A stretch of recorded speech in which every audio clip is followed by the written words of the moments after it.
తీసుకున్నవాడు మరి 2 సంపాదించినాడు. 5 తీసుకున్నవాడు మరి 5 సంపాదిస్తూ వచ్చినాడు. ఆ సందర్భంలో దేవుడన్న మాట ఏంటంటే, బలా నమ్మకమైన దాసుడా, ఈ కొంచెంలో నువ్వు నమ్మకంగా ఉంటివి గనుక నిన్ను అనేకమైన వాటి మీద నియమిస్తాను. అంటే దేవుడు మరి చిన్న పని ఇచ్చినప్పుడు నమ్మకంగా ఉంటే దీవిస్తాడు. అది దేవుని విధానం. దేవుని విధానం ఏంటంటే మొట్టమొదటి మనకు చిన్న పని ఇస్తాడు.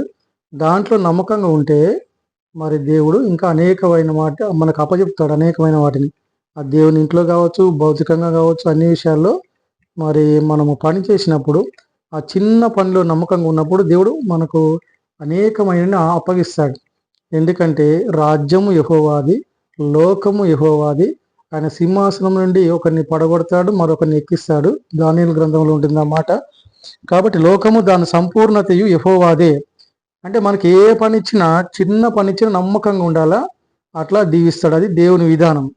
కాబట్టి పని చేయాలి. మనం పని చేయడం ద్వారా ఆరోగ్యం ఉంటుంది, ఆయుష్ ఉంటుంది, బ్లెస్సింగ్ ఉంటుంది. దేవుడు మరి మనల్ని చూస్తూ ఉంటాడు, పరిశీలన చేస్తూ ఉంటాడు. కీర్తన 11 చూడు. దేవుడు మనల్ని చూస్తూ ఉంటాడు. మార్నింగ్ లేస్తారా లేవరా, తర్వాత మరి మనల్ని పరిశీలన చేస్తూ ఉంటాడు ఆయన. కీర్తనలు 11 మరి 2వ వచనం 3వ వచనం చూడు. 11:4లో యెహోవా తన పరిశుద్ధాలయంలో ఉన్నాడు.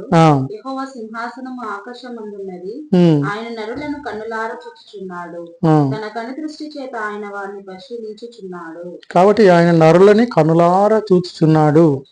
తన కనుదృష్టి చేత ఆయన వారిని పరిశీలించుచున్నాడు. కాబట్టి మనకు ఎంత బలహీనత ఉన్నా కూడా ఉదయకాల సమయం లేచి ప్రార్థనలో గడపాల, వాక్యాన్ని చదవాల. అది మరి దేవునికి మనకు ఇష్టమైన పని చేసినప్పుడు దేవుడు ఏమడితే అది ఇస్తాడు.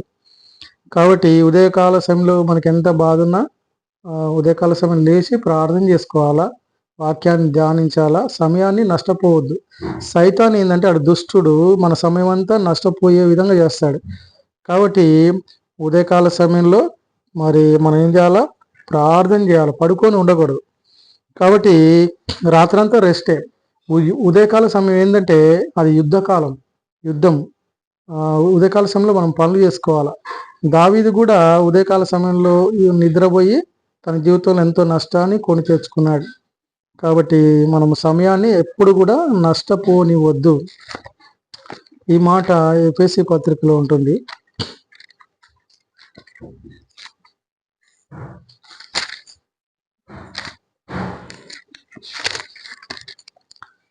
ఎఫెసీ పత్రిక 5వ అధ్యాయము 15వ వచనం, 176 కొత్త నిబంధన 176 చదువు.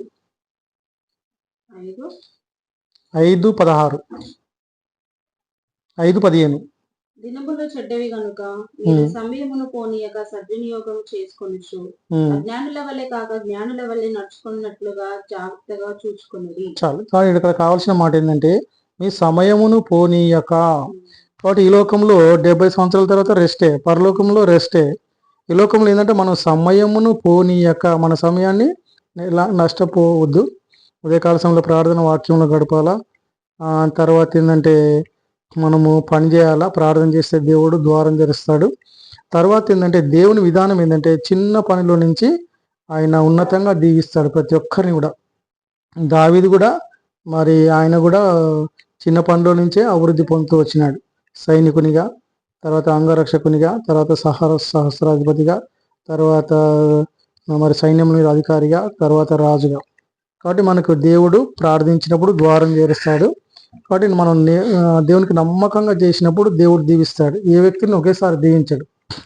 మనము ఇల్లు కట్టాలంటే ప్లేస్ కొనాలి ఫస్ట్, తర్వాత ఏం చేయాలా, ముగ్గు వేయాలా, తర్వాత ఏంటంటే పునాది తీయాలా, తర్వాత దానికి మూలరాయి ఉండాలి. ఇల్లుకు మూలరాయి. మూలరాయి అంటే యేసుప్రభు వాక్యమే మూలరాయి. అంటే మనం వాక్య ప్రకారంగా ప్రతి విషయంలో జీవించాలి.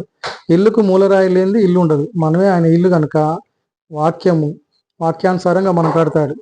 పునాది తీసిన తర్వాత, మూలరాయి వేసిన తర్వాత ఫస్ట్ పునాది కడతారు, తర్వాత గోడ స్టెప్ బై కడతారు. ఒకేసారి కడితే ఏమవుతుంది, అది ఒకేసారి పెద్ద బిల్డింగ్ కడితే అంతా పడిపోతుంది. అంటే దేవుని విధానం కూడా ఒక మనిషిని బ్లెస్ చేయాలంటే ఆయన స్టెప్ బై స్టెప్ ఆయన దీవిస్తాడు. ఒకేసారి కాకుండా మరి అన్ని పాఠాలు నేర్పకుండా ఆయన బ్లెస్ చేస్తాడు. కాబట్టి మనము పనివాడు జీతానికి పాత్రుడు, పనిలో దేవునికి నమ్మకంగా ఉండాలా. మోషే దేవుని ఇల్లంతట్లో నమ్మకంగా ఉన్నాడు. తర్వాత యేసు ప్రభు కూడా ఈ లోకంలో నమ్మకంగా ఆయన రక్తం ఆయన శరీరాన్ని మనకు అర్పించినాడు. మోషే నమ్మకంగా ఉన్నాడు, యేసు ప్రభు నమ్మకంగా ఉన్నాడు. మనం కూడా నమ్మకంగా ఉండాలి. చివరిగా సామెతల్లో ఉంటుంది 28:20 చూడు. నమ్మకమైన వానికి మెండుగా దీవెనలు కలుగును. నమ్మకంగా నమ్మకంగా ప్రార్థన చేయాలా, నమ్మకంగా బైబిల్ చదవాలా, దేవునికి నమ్మకంగా ఉండాలి, దేవుని వాక్యానికి.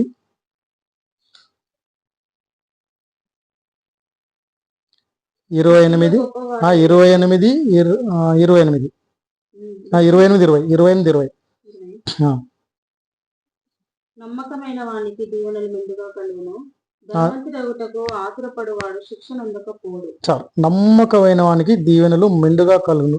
దేవుడు మనకి ఏ పని ఇచ్చినా నమ్మకంగా ఉండాలా. తర్వాత నమ్మకంగా ఉదయకాల సమయంలో లేవాలా, నమ్మకంగా వాక్యం చదవాలా, నమ్మకంగా ప్రార్థించాలా, దేవునికి నమ్మకంగా ఉండాలా, పనిలో నమ్మకంగా ఉండాలా. పనివాడు జీతానికి పాత్రుడు. మరి మనం పని చేసినప్పుడు చిన్న పని అయినా దాంట్లో నమ్మకంగా ఉన్నప్పుడు దేవుడు అనేకమైన వాటి మీద నియమిస్తాడు. చివరిగా కీర్తనలు 1వ అధ్యాయం.